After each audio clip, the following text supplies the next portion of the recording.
seja Deus, irmãos. Graça e paz da parte do Senhor a toda a igreja aqui, congregação do Alto Alegre, os irmãos de outras congregações, Deus abençoe em nome de Jesus.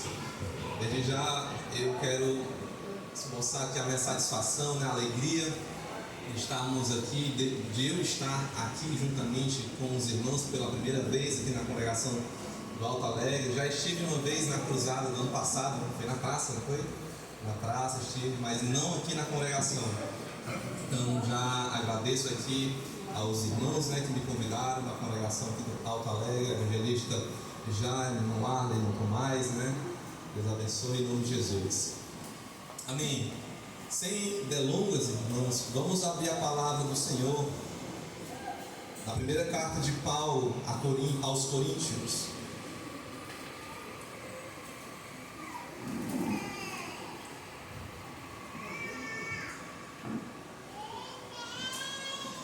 Primeira carta de Paulo aos Coríntios, eu quero ler capítulo 15, a partir do versículo 51. Vou repetir. Primeira carta de Paulo aos Coríntios, capítulo 15, versículo de número 51 em diante.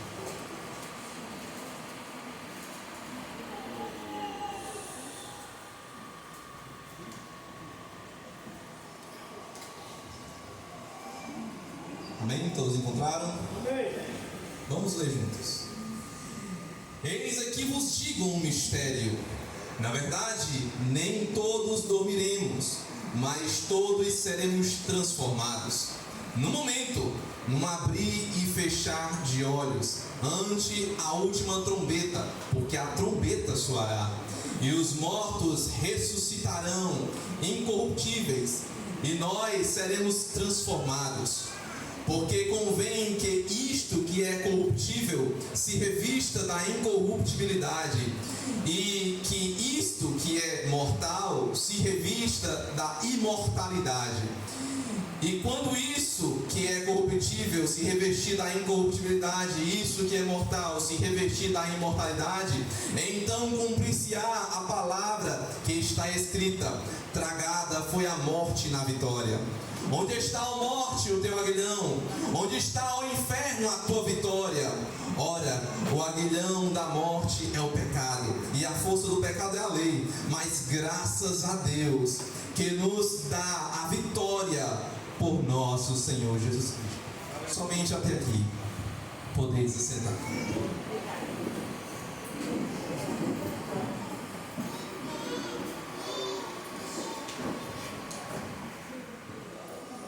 Isaías já dizia em seu livro escrito que são os nossos pecados que fazem separação entre nós e o nosso Deus. Nós, meus irmãos, como seres humanos, a humanidade, a raça humana está distante de Deus por causa do pecado. O pecado nos distancia do Senhor, de maneira que nos torna réus do juízo de Deus. O pecado, vindo pelo primeiro homem, passado por toda a raça humana, nos levará para o inferno, se não tivesse a exceção de Jesus Cristo. O homem sem Deus está fadado a uma vida eterna sem Ele. O homem sem Deus está determinada a uma condenação eterna por causa do seu pecado. A Bíblia vai dizer que a alma que pecar, essa morrerá. Dito isto, meus irmãos, queridos ouvintes da palavra de Deus, nós devemos buscar a misericórdia do Senhor. Porque aquele que pode condenar todos os homens, toda a raça humana, também traz o resplendor da sua misericórdia. E isso nós dizemos porque Ele mesmo disse. O primeiro homem, Adão, ele pecou contra Deus. Deus disse que ele morreria, mas subsequentemente ao seu pecado demonstrou misericórdia, matando ali o animal e o vestindo porque estava nu.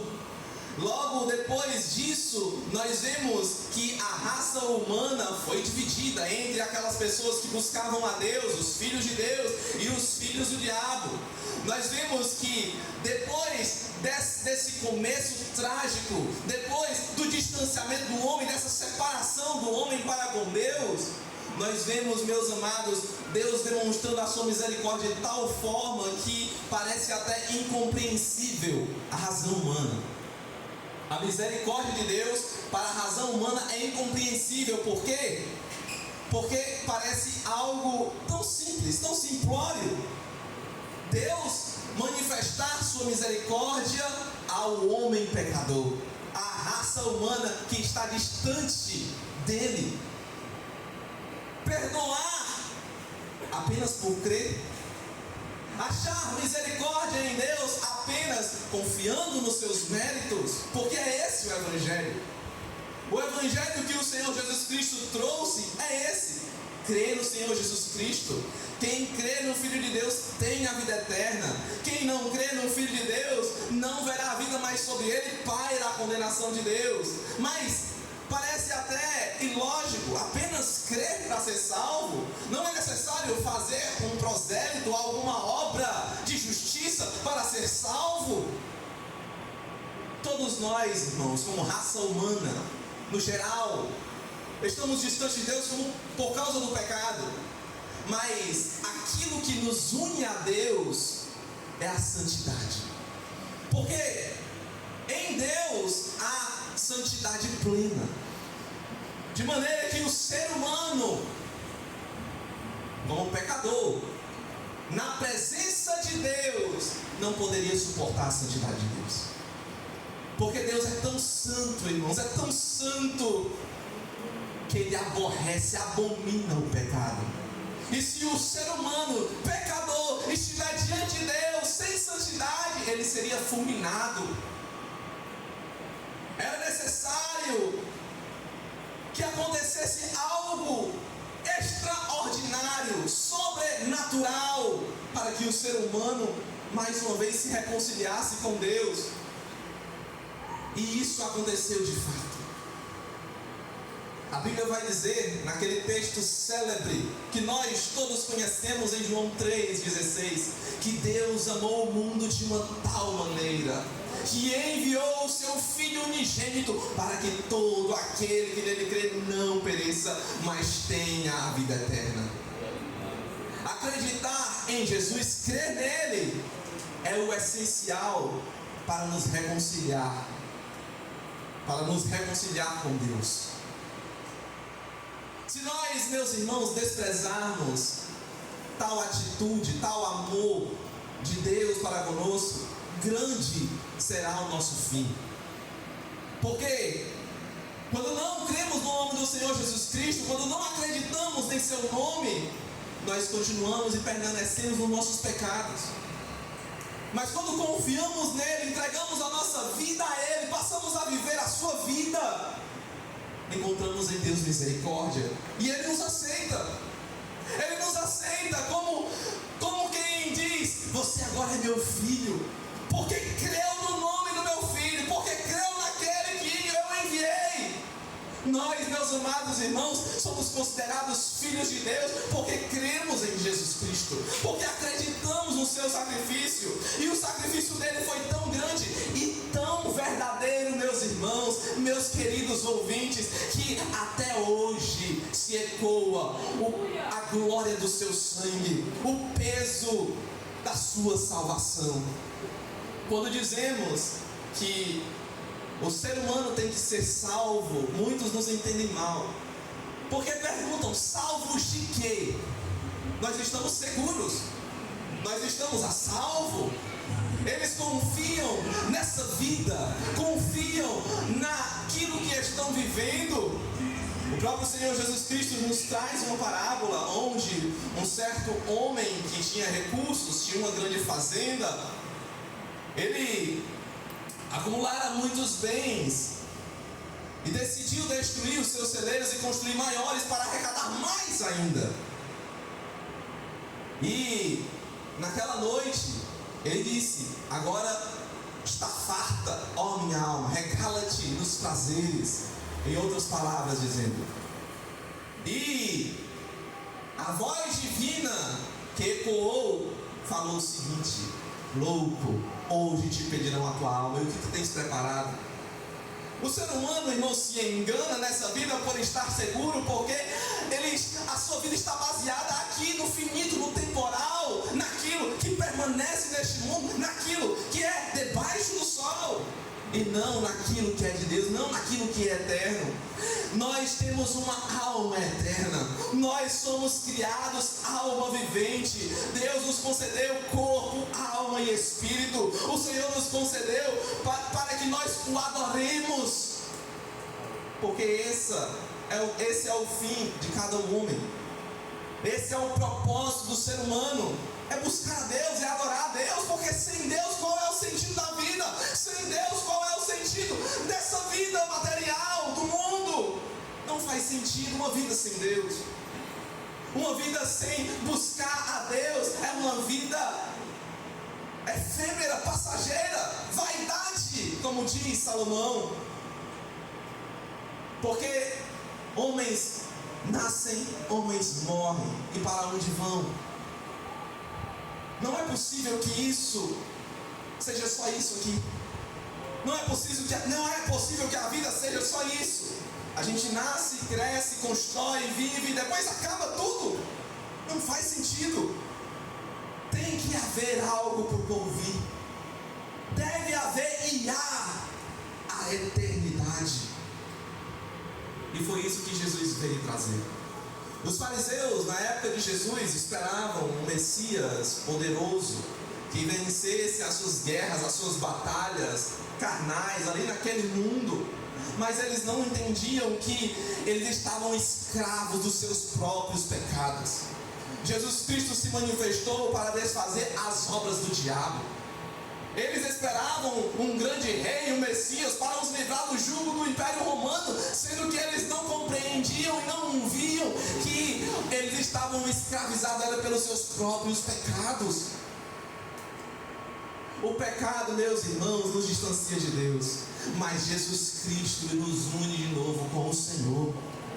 É Jesus que nos une de novo com o Senhor, e a nossa pregação, a nossa explanação não é de coisas materiais, não é que você vai ganhar isso ou aquilo, não. Nós pregamos a eternidade. Nós estamos pregando para você que há uma vida eterna em Cristo Jesus, e que este mundo é passageiro, logo tudo vai passar. E o que nós temos preparado para o Senhor, para a eternidade, o que nós temos feito com o nosso corpo, é para a glória de Deus ou é para a sua própria glória?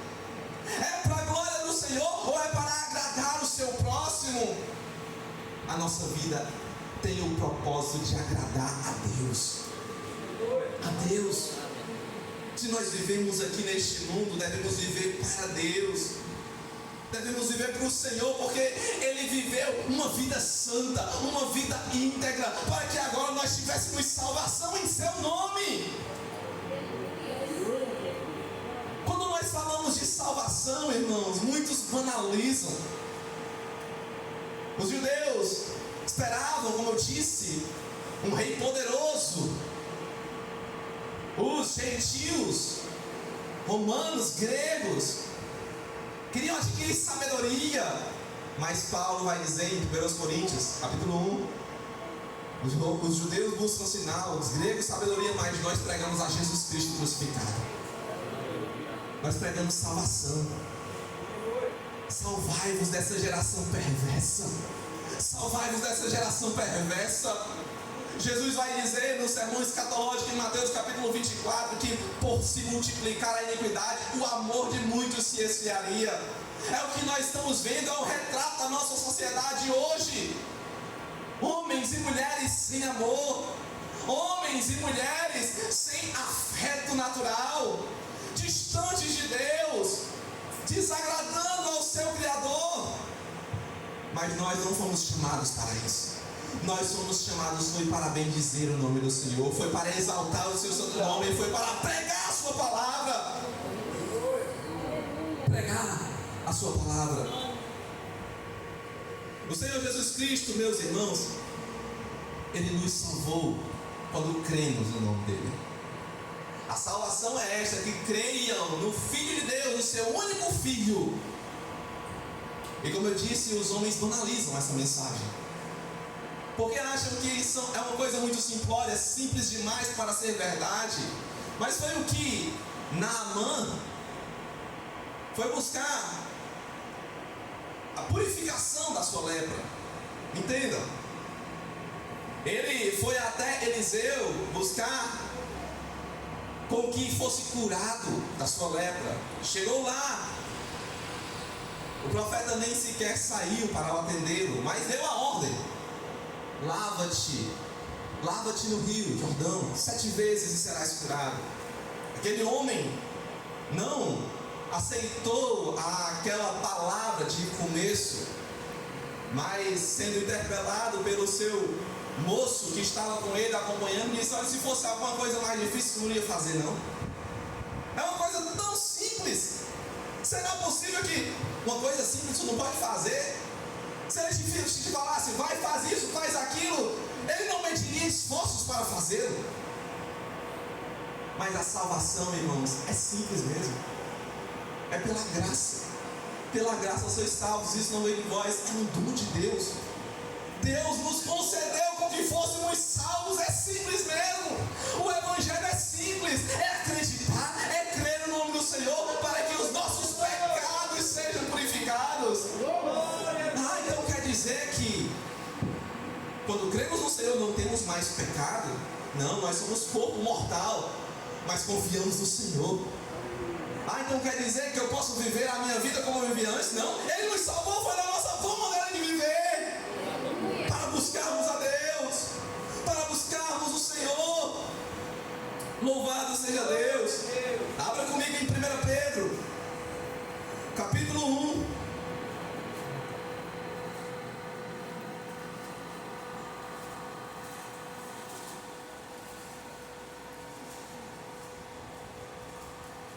Primeiro de Pedro, capítulo 1, versículo de número 17. Diz assim a palavra de Deus: se invocais por Pai aquele que sem acepção de pessoas julga segundo a obra de cada um, andai em temor durante o tempo da vossa peregrinação, sabendo que não foi com coisas corruptíveis, como prata ou ouro, que fostes resgatados da vossa vã maneira de viver, que por tradição recebestes dos vossos pais, mas com precioso sangue, como de um cordeiro imaculado e incontaminado. Perceba aqui, meus irmãos, que Jesus Cristo, Ele veio ao mundo para nos resgatar da vã maneira de viver que nós vivíamos. Então, como acreditar em Jesus Cristo e continuar nas mesmas práticas, nas práticas do pecado? É inconsistente, não pode acontecer isso, porque de lá nós já saímos e para lá não tornaremos. Como disse Moisés ao povo, o povo queria, na verdade ele queria tirar o povo do Egito, e Faraó disse para Moisés: não deixe aqui as crianças, deixe as mulheres, vão, adorem. Mas Moisés disse: nenhuma unha ficará no Egito, nós não vamos voltar mais para lá.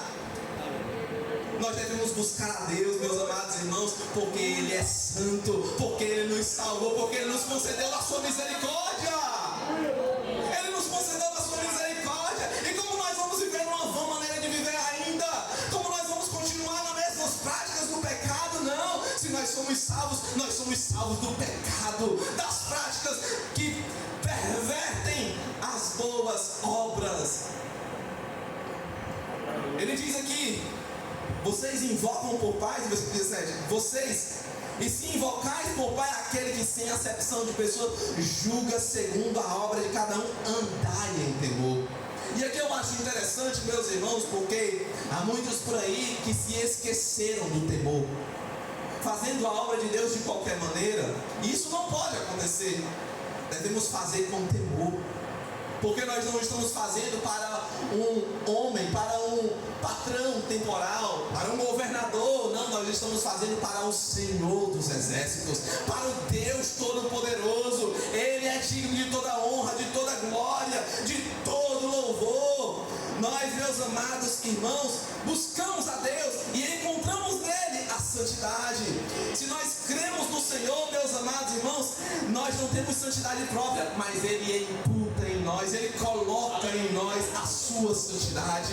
É por isso, meus irmãos, que agora, nascidos de novo, nascidos não mais da semente corruptível, mas nascidos de Deus, nós temos acesso ao Pai, nós podemos orar ao Pai e Ele pode nos responder, Ele pode ouvir o nosso clamor, irmãos. Isso é maravilhoso. Imagine o Deus Todo-Poderoso, Criador de todo o universo, Criador do céu, da terra, do mar e de tudo que nele está. Pode ouvir o teu clamor, pode ouvir a tua petição.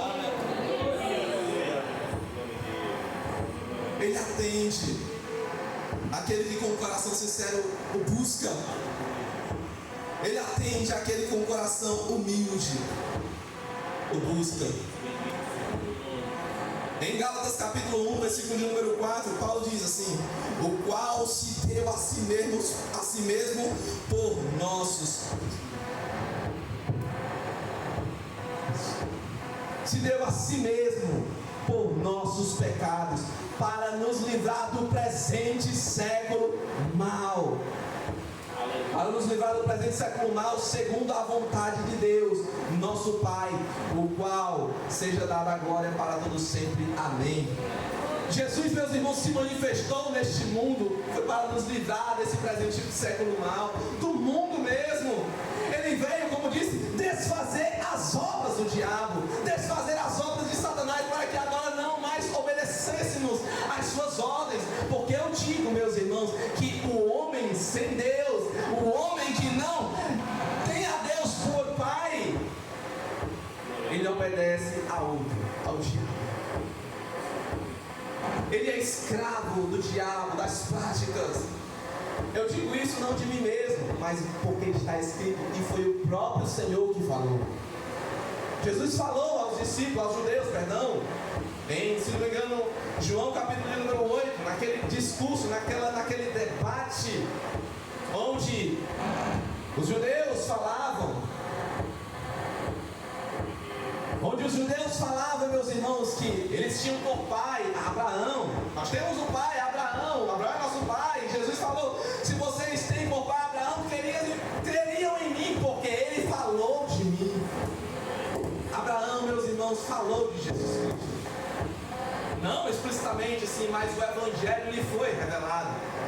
Mas Jesus, meus amados irmãos, ainda disse ao povo, àqueles judeus, que se eles escutassem, se eles tivessem por pai a Abraão, também obedeceriam a ele.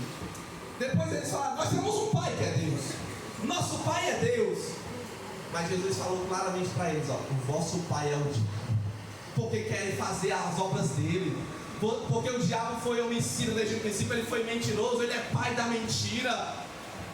É por isso que todo mentiroso, meus amados irmãos, não pode herdar o reino de Deus. Inclusive está descrito lá no Apocalipse como um dos pecados que barram, ou melhor, que não acessam, das pessoas que não acessam o reino de Deus. Está lá fora todos os cães, os ladrões e os mentirosos. Os mentirosos não herdarão o reino do Senhor. O diabo, ele foi homicida, ele é mentiroso desde o princípio. Esse presente século mal está nas garras do diabo. Essa sociedade está mundanizada porque o diabo é quem rege e quem reina este mundo perverso. Porque se Deus verdadeiramente fosse o rei deste mundo, ele não estaria dessa maneira que nós vemos agora. Mas se nós, meus amados irmãos, temos a Deus por Pai, então devemos buscá-lo em santidade e em temor. Em santidade e em temor. Eu me pego às vezes, irmãos, meditando na grandeza do Senhor. O quão fraco, o quão frágeis nós somos diante da grandiosidade do nosso Deus. Porque Deus, meus amados, Ele poderia muito bem ter condenado toda a raça humana.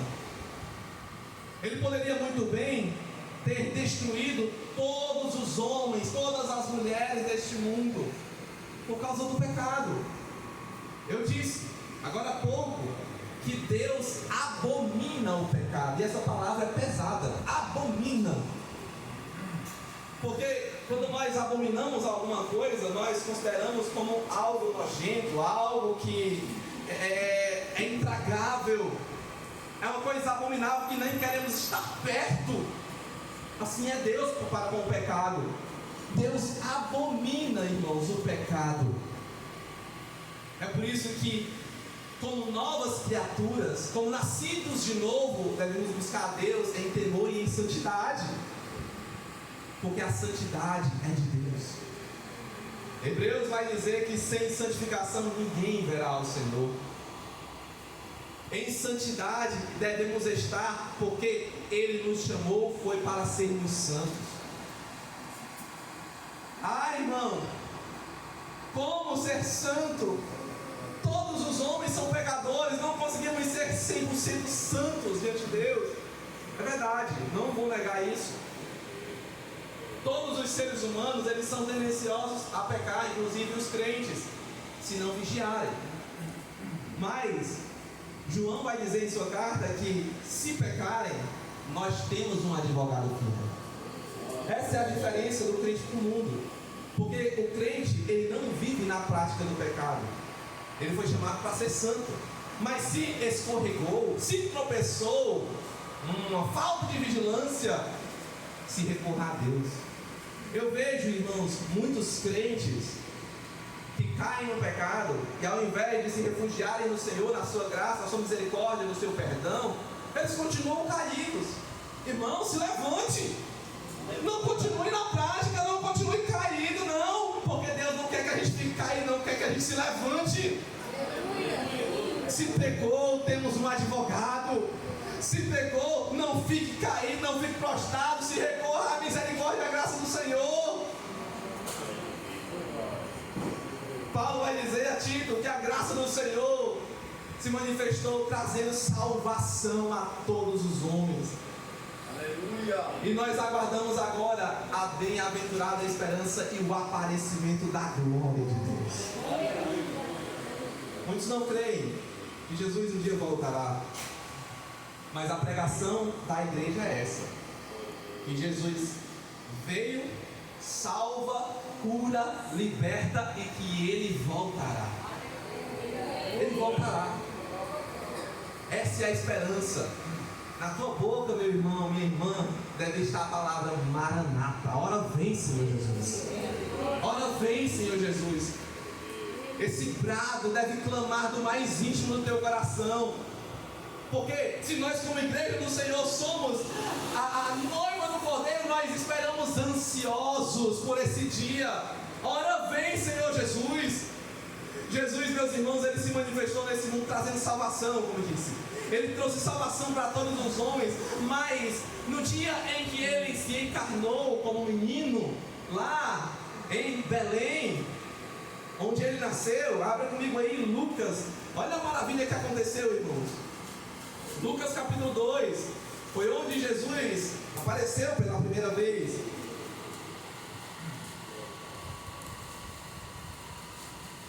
Lucas capítulo de número 2, irmãos. Leremos aí os versículos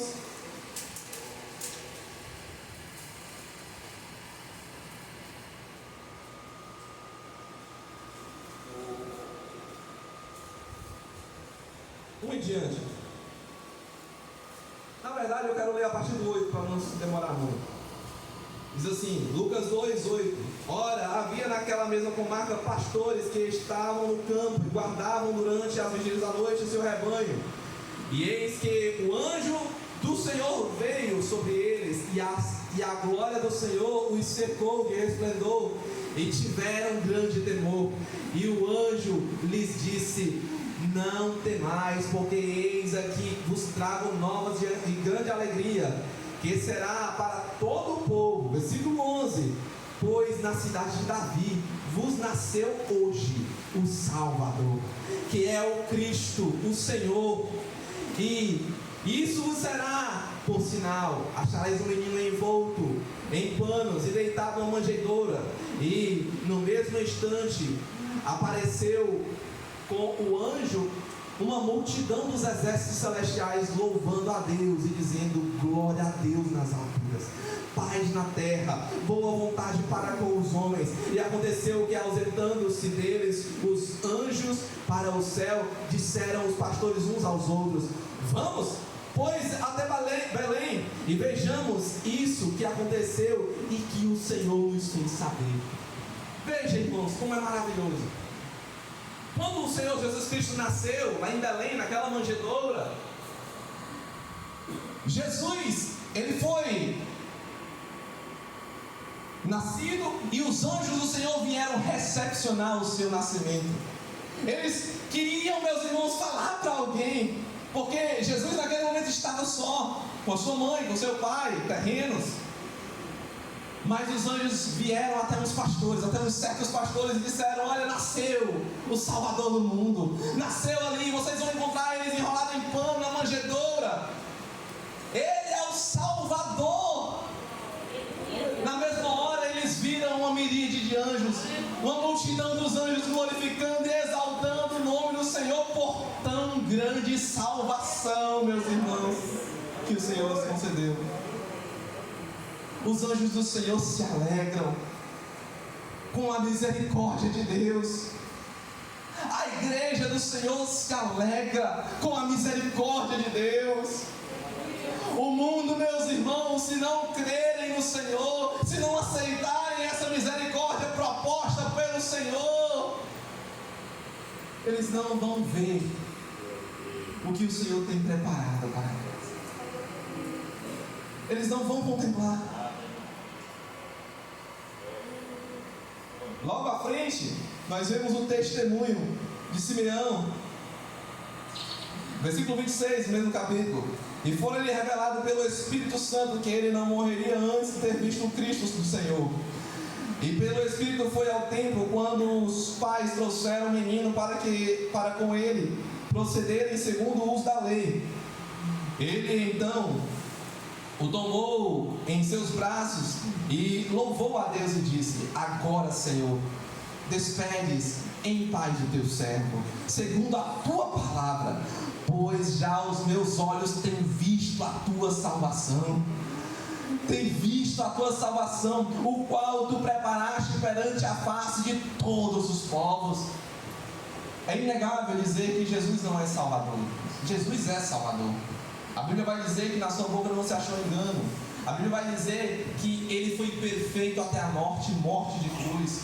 Ela vai dizer que aquele sacrifício naquela cruz foi em nosso favor, porém foi em favor da compensação pelos nossos pecados, foi a paga para que o homem fosse reconciliado com Deus.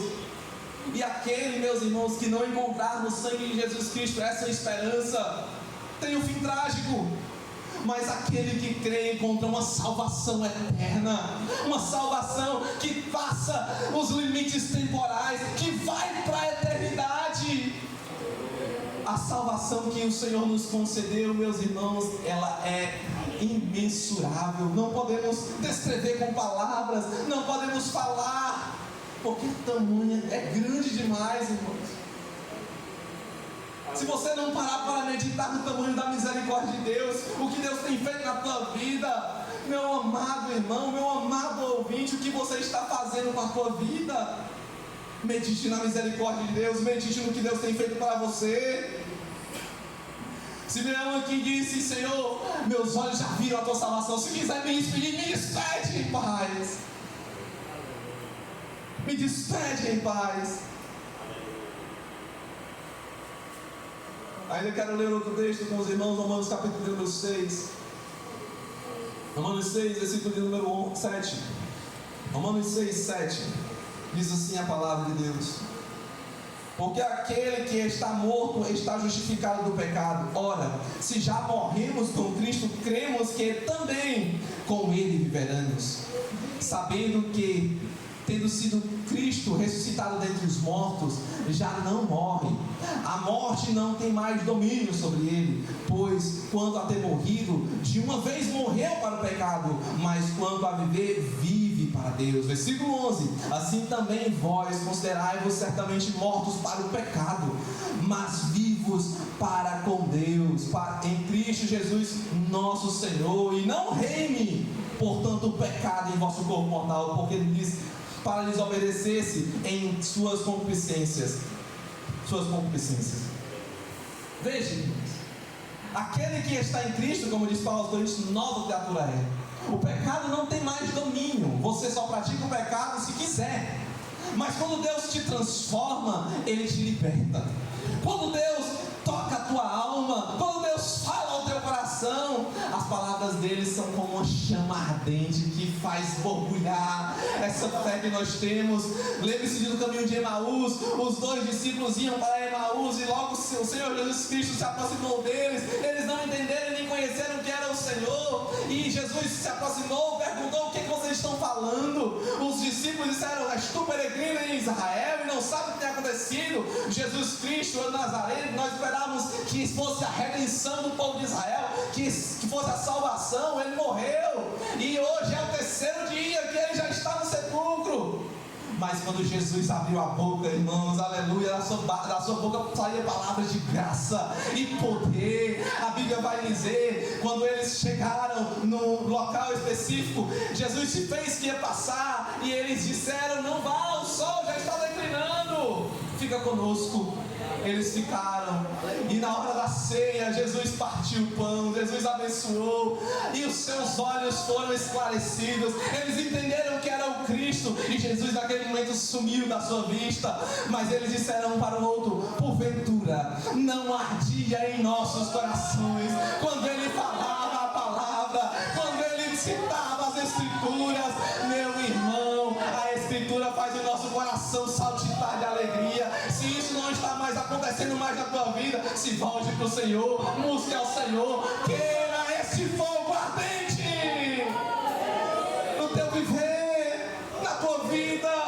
Medite de tão grande salvação que o Senhor te concedeu. O salmista vai dizer: Senhor, o que é o homem para que tu te lembres dele? Quem somos nós para que o Senhor olhe para nós e conceda a sua misericórdia? Nós transgredimos a sua lei, nós transgredimos o seu mandamento, e ele teve misericórdia de nós, nos concedeu salvação. Eu acredito que se fosse um de nós no lugar de Deus, já teríamos destruído toda a raça humana. A misericórdia não seria alcançada por cada um de vocês, mas ele teve misericórdia.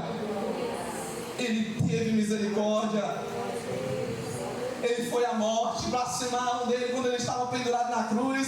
Se tu és o Cristo, desce da cruz que nós teremos. Se Jesus tivesse descido da cruz, a nossa salvação teria passado. Não teríamos salvação, não teríamos. Mas ele nos concedeu quando cremos no Senhor. A fé é simples, é crer, acreditar. Não acreditar na boca para fora. Muitos se enganam na fé que professam. Eles dizem ter uma fé, mas é uma fé falsa. É uma fé na fé, é uma fé da boca para fora. Porque aquele que tem fé verdadeira pratica obras e atitudes de fé. Pratica. É o que Paulo fala aos Efésios. Abra comigo Efésios capítulo 2. Efésios 2, versículo 8 diz assim: porque pela graça sois salvos, por meio da fé, e isso não vem de vós, é o dom de Deus, não vem das obras, ou seja, de alguma coisa que nós possamos fazer, porque poderíamos nos gloriar, para que ninguém se glorie diante de Deus, porque somos feituras suas, criados em Cristo Jesus para as boas obras, os quais Deus preparou para que andássemos nelas. Nós cremos no Senhor para fazer as boas obras, porque Cristo, meus irmãos, quando Ele nos salva, quando Ele salva a mim, salva você, quando cremos, Ele nos salva por completo. Ele não nos salva pela metade, porque se nós formos ver a história do Senhor, Ele não se entregou pela metade, Ele se entregou por inteiro. Não foi uma parte, não. Uma parte eu vou entregar para eles, a outra eu vou ficar para mim. Não, ele se entregou por inteiro. A Bíblia diz que ele verteu o seu sangue. Lá na cruz o soldado furou o seu lado, saiu sangue, depois água. O sangue do Senhor todo foi vertido naquela cruz por mim, por você, para que hoje nós tivéssemos salvação, para que hoje nós pudéssemos praticar agora boas obras para agradar ao homem? Não. Para agradar a mim mesmo? Não. Para agradar a Deus. Por isso, meus irmãos, todos aqueles que não buscam agradar a Deus não estarão com Ele. É uma lógica simples, mas é pela fé, é quem crê. Porque quem crê, irmãos, quem crê de verdade, de fato, de coração, crê no Senhor com todas as suas forças e entendimento, esse é transformado. É transformado. Abra comigo aí em João, no capítulo 1 João, primeira carta de João, lá no finalzinho, no capítulo de número 3.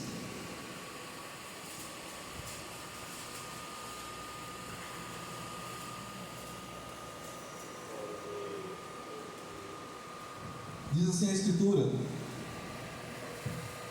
a partir do versículo 1: Vede quão grande amor nos tem concedido o Pai, que fôssemos chamados filhos de Deus. Por isso o mundo não nos conhece, porque não o conhece a Ele. Versículo 2: Amados, agora somos filhos de Deus. Agora nós somos. E ainda não é manifestado o que havemos de ser, mas sabemos que quando Ele se manifestar, seremos semelhantes a Ele, porque assim como Ele é, o veremos. E qualquer que nele tem esta esperança, purifica-se a si mesmo. Ele começa dizendo: vede quão grande amor nos tem concedido o Pai. Ele apela, João, aqui nessas frases, nessa palavra. Quão grande amor o Senhor nos concedeu. Ele nos fez ser chamados filhos de Deus. Esse privilégio, irmãos, não é para qualquer um, não. Ele era exclusivamente para o Senhor Jesus Cristo, o Filho unigênito, o único Filho de Deus. Mas agora, veja, Ele nos concedeu que fôssemos chamados filhos de Deus. E agora, como disse ele, o mundo não nos conhece, porque somos de Deus. O mundo não nos conhece, meus irmãos, porque as práticas do mundo são ao contrário das práticas de Deus, das boas práticas agora que em Cristo nós fazemos.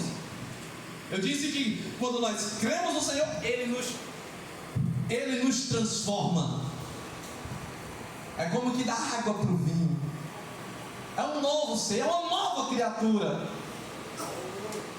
Ele vai dizer: fôssemos chamados. Mas ele não diz: olha, nós somos chamados, filho de Deus. Como quem diz: olha, vocês são chamados, mas é mesmo que vocês só são chamados. Mas no versículo 2 ele diz assim: amados, agora nós somos filhos de Deus. É aquele que tem convicção, é aquele que não está em cima do muro. Deus, meus amados irmãos, nos concedeu com que fôssemos chamados. Mas quem é filho é aquele que se apropria, é aquele que crê de verdade. Você é filho de Deus, é porque você creu. Você não tem certeza se é filho de Deus, é porque você ainda não creu de verdade, não creu sem reservas. Ele diz: amados, agora somos filhos de Deus, e ainda não é manifestado, ou seja, existe um período de tempo, não é manifestado o que nós havemos de ser ainda, porque o Senhor que salvou a nossa vida, Ele não vai desprezar o nosso corpo, não, Ele vai também transformar o nosso corpo, Ele vai nos revestir esse tabernáculo, revestir essa carne mortal que está sujeita ao pecado ainda, mas em Cristo nós nos purificamos. É o que ele diz aqui nos versículos: mas sabemos que quando Ele se manifestar, seremos semelhantes a Ele, ou seja, o corpo de glória que Jesus tem, também teremos, também seremos como Ele. Ele vai dizer: porque assim como Ele é o qualquer que nele tem essa esperança se purifica. Purifica-se a si mesmo. Purifica-se a si mesmo. Meu irmão, saia da impureza, se purifique em Deus. Seja santo como Ele é santo. Seja santo como o Senhor Jesus Cristo é santo. Aleluia. Abra comigo aí também em 2ª carta de Paulo aos Coríntios. Veja aí o que o apóstolo Paulo vai nos dizer ainda. 2ª carta de Paulo aos Coríntios, capítulo de número 4, a partir do versículo de número 16. Veja o que o apóstolo vai dizer. Sabemos que o que ressuscitou o Senhor Jesus Cristo nos ressuscitará também por Jesus e nos apresentará convosco. Nos apresentará convosco porque tudo isto é por amor de vós, para que a graça multiplicada por meio de muitos, faça abundar a ação de graças para a glória de Deus. Versículo 16: por isso não desfalecemos, mas ainda que o nosso homem interior se corrompa, ainda que o nosso homem exterior, que está fora, se corrompa, o interior contudo se renova de dia em dia, porque a nossa leve e momentânea tribulação produz para nós um peso eterno de glória muito excelente, não atentando nós às coisas que se veem, mas nas coisas que se não veem, porque as que se veem são temporais, são passageiras, as que se não veem são eternas.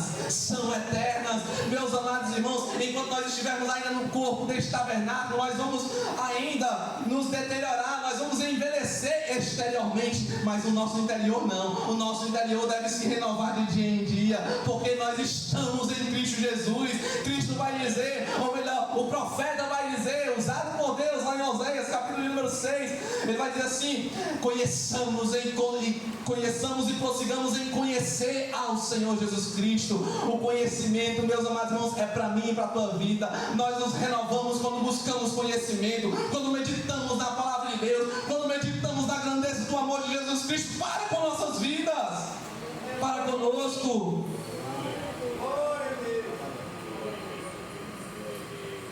Por isso, se o teu exterior está se corrompendo, está envelhecendo, em outras palavras, não atente para isso não, porque importa que isso aconteça mesmo.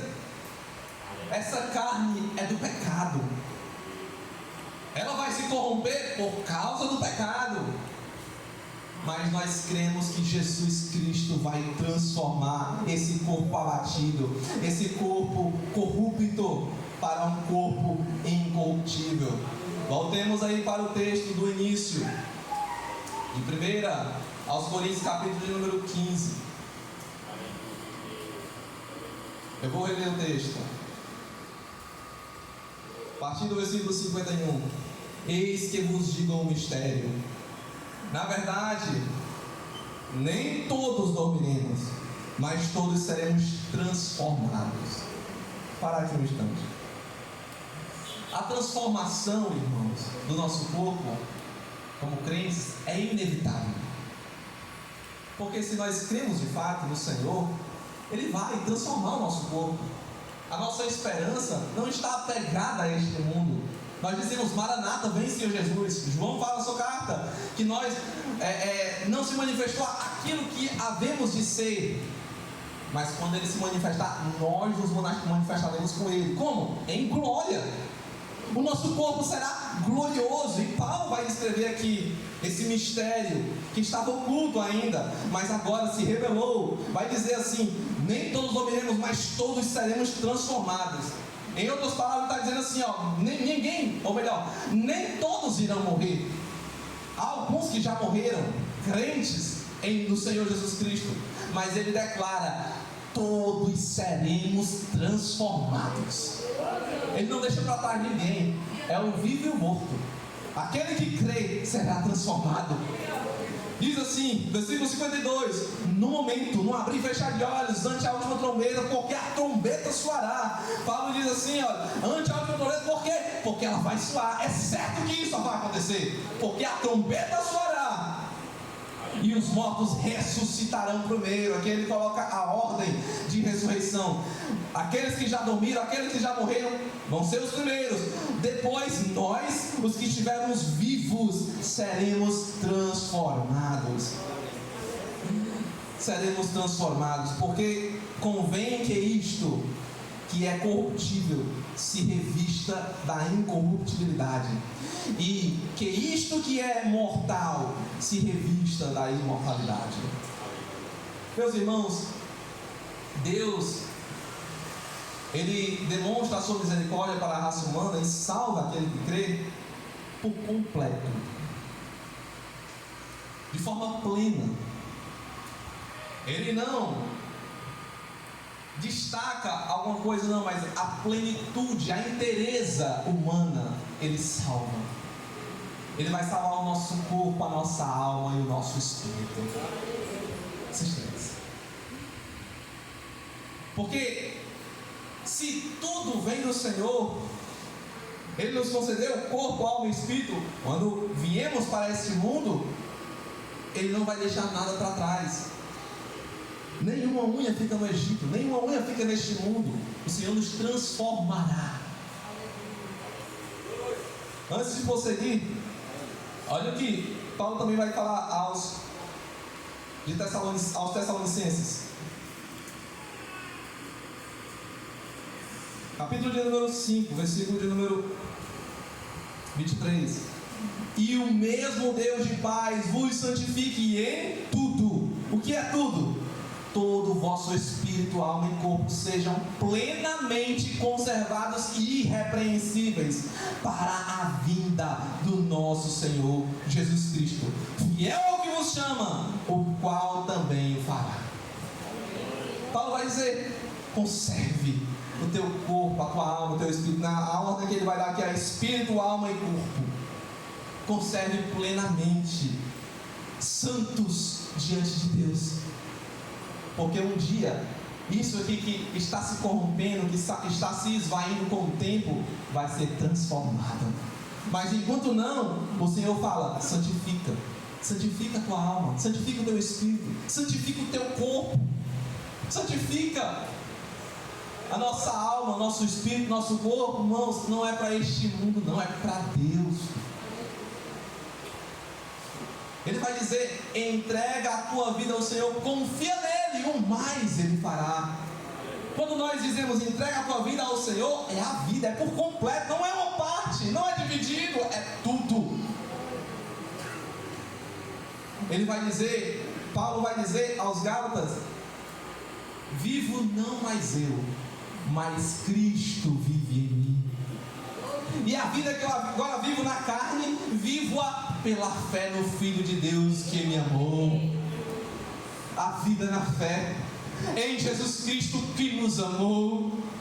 Ele vai continuar aqui, voltando aí a 1 Coríntios capítulo 15, no versículo de número 53. Porque convém que isto que é corruptível se revista da incorruptibilidade, e que isto que é mortal se revista da imortalidade.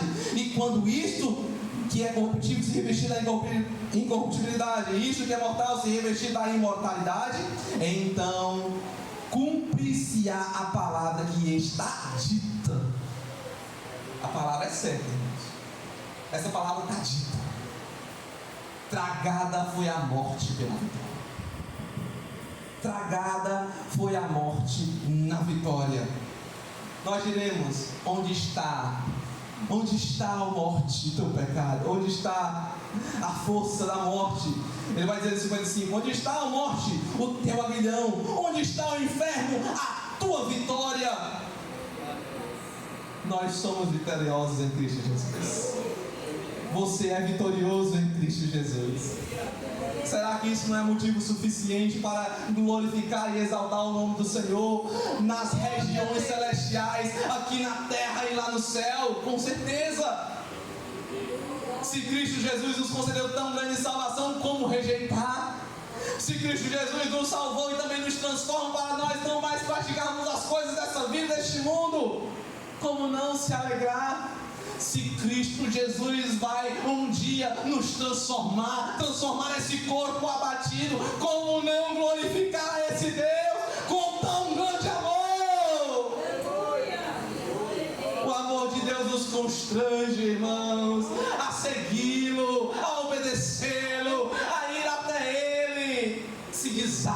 nessa hora. Tira tudo que te afasta, tudo que te impede de buscar com mais afinco a Deus, e busque a Ele com todo o teu ser.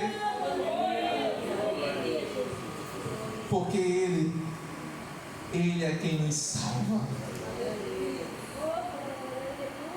A irmã Larissa louvou aqui o hino: bendize a minha alma ao Senhor, e tudo que há em mim bendiga o seu santo nome.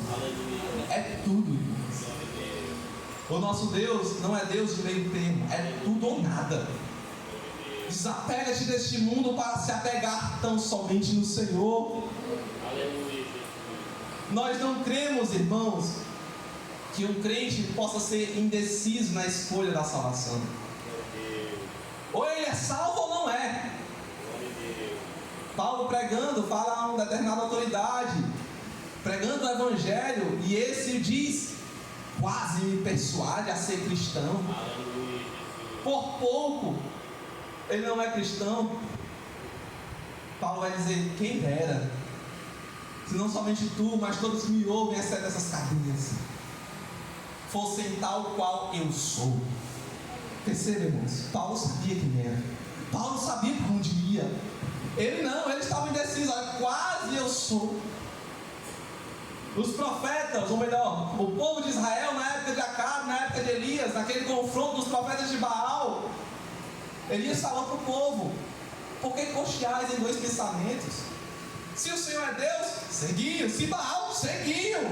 Eles estavam indecisos, irmão, não sabiam que Deus seguir. Na vitória, o povo se enveredou para o caminho do Senhor e disse: só o Senhor é Deus, só o Senhor é Deus. Quem pode dizer nessa noite: só o Senhor é Deus? Tira a inddecisão do meio da tua vida. Busca a Deus. O Deus que salva plenamente está aqui neste lugar. Está aqui neste lugar. Ele quer salvar, Ele quer trazer-te para perto. Vamos ficar de pé. Vamos orar ao Senhor.